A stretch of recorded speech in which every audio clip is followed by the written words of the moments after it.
Hey guys, we're playing Hex Shards of Fate. Format is Mirror Melee Corinth.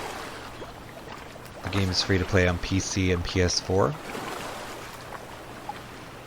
Check out the link in the description to download the game or to learn more about it.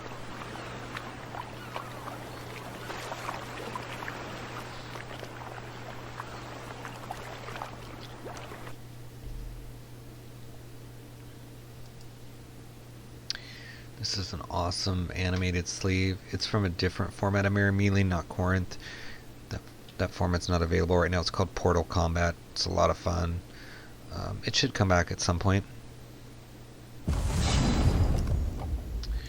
Alright.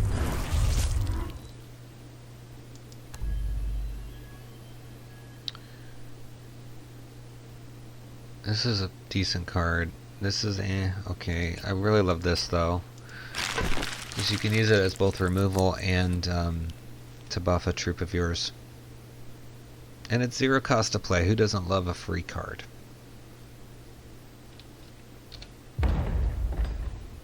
So, example of removal, let's say it has an amazing card over there, like Bride of the Damned, which costs 3.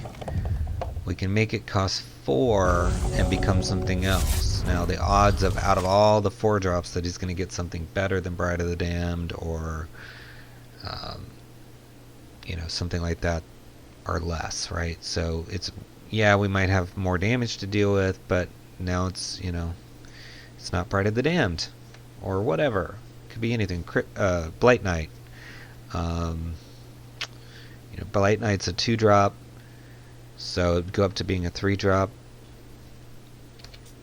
We can deal with those things, right? We can always do it again, or we can get a revert card in our deck. It's actually good to do that if you have this card, because you might not want to keep it that way. Alright, so this is amazing because it's permanent +1 and unblockable. This is it's temporary resources, and this is as well. So we're gonna go with this and hope we get an awesome troop to use it on for 2.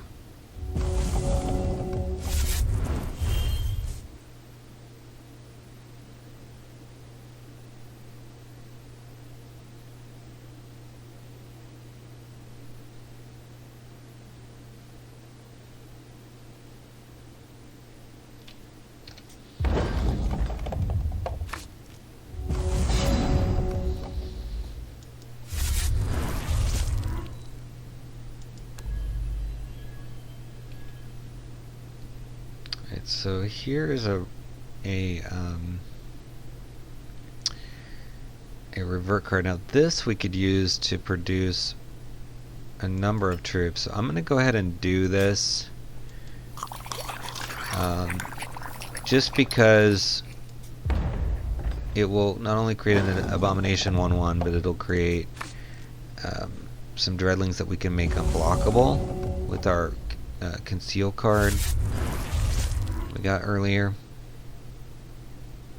We don't want to make too many because we'll fill up our deck with a bunch of 1/1s, but it's a good option. And it's always interesting to see what socket this gets, because this card completely changes. We have a whole separate video on this one where it had a different socket. It's a few episodes back, I think. So just go back and check that out if you have an interest. But yeah, it's a fun card. Sometimes it's terrible, right? You know, sometimes you get a socket that's just like, ugh, why did they even create this socket? But this could be good.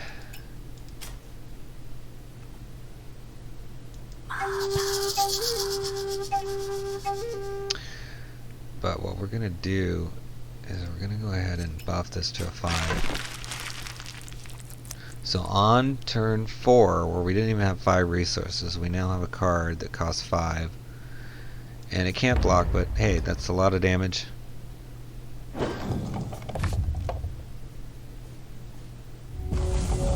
And we can create a blocker at any time with this.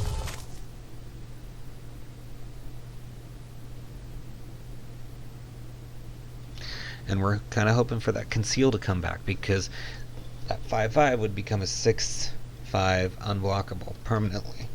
unless it gets reverted.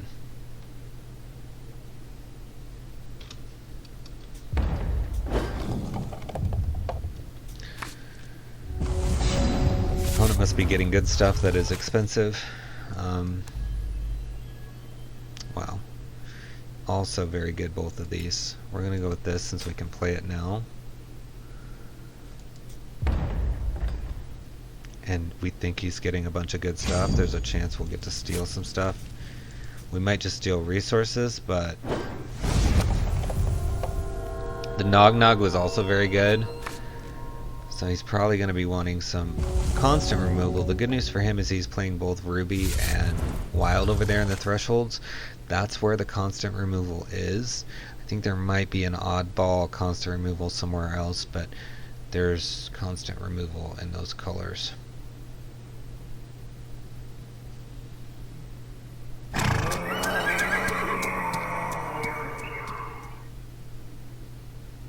Okay. It's a good card. So if I create a Dreadling, he's going to get +2 because it's going to enter my crypt at the end of the turn, which is, again, still fine because he's only at 2, right? This is a basic ability, so I can't do it on his turn. That would be really cool because I could make 2 Dreadlings to block and kill that if he attacks, but alright, we go, let's go Ruby, see what Ruby has to offer us here. Plus we might steal something that requires Ruby. Very good. Go with that. And now we'll be able to kill this. Oath of Anguish, such a cool card.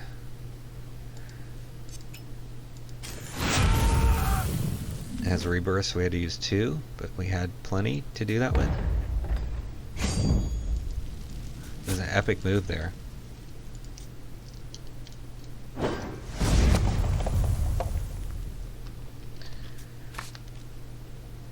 Alright. Look at this. Now we have these beautiful burns on our deck that we can use. We actually turned the resource we stole from him into a burn, so that was kind of cool. Okay, so that's nice. He's conscripting some troops. That's a very cool card. This is going to get +1 and unblockable though. Let's see what we steal. Another resource. We're going to go all 5 shards here because we don't know what we're stealing. I don't want to summon the Dreadlings with this. This isn't bad. Alright, so we're going to do this, this, and this is a quick action, so we're going to just not play it because we want to hold back the... Yes, we could take him down to 10 with that, but we might be able to use it to kill this off. Nope, not getting it. That's alright. It's a risk. We're in a good position because it only takes 2 more attacks with the Headless Executioner here, which again was from the Polyberry pouch.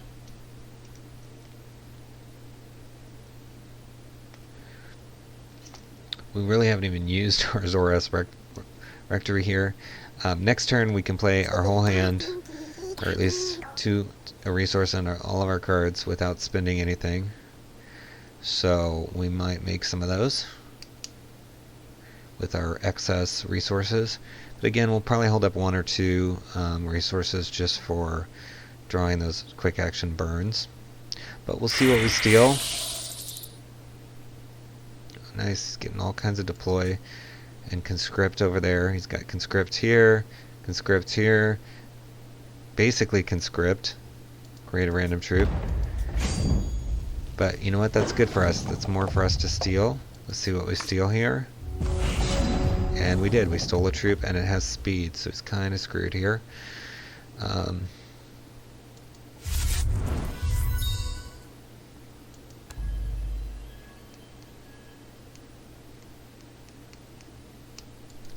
I like this Valor. I'm going to do this. I'm going to go ahead and pop it on this guy. Make him a 5. Nice. Life Train and Flight. Put down our speed guy. Make one of these. And attack with everything. Yes, this will die, but it'll create a blocker. So he's dead here. So yeah, that was crazy. That Polyberry pouch.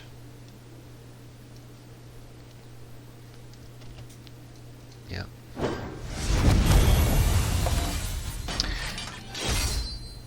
So I think Polyberry pouch was probably the MVP there.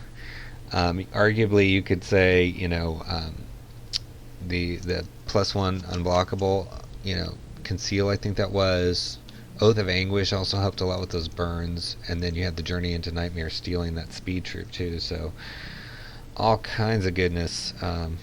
So let me know what you think in the comments. What you'd like to see on the channel, questions you have about Hex, or what you think the MVP card was that match. And please subscribe to the channel. We got a new video for you every day, and if you can, like the video as well. Hope you're having a good day, and until next time, happy hexing.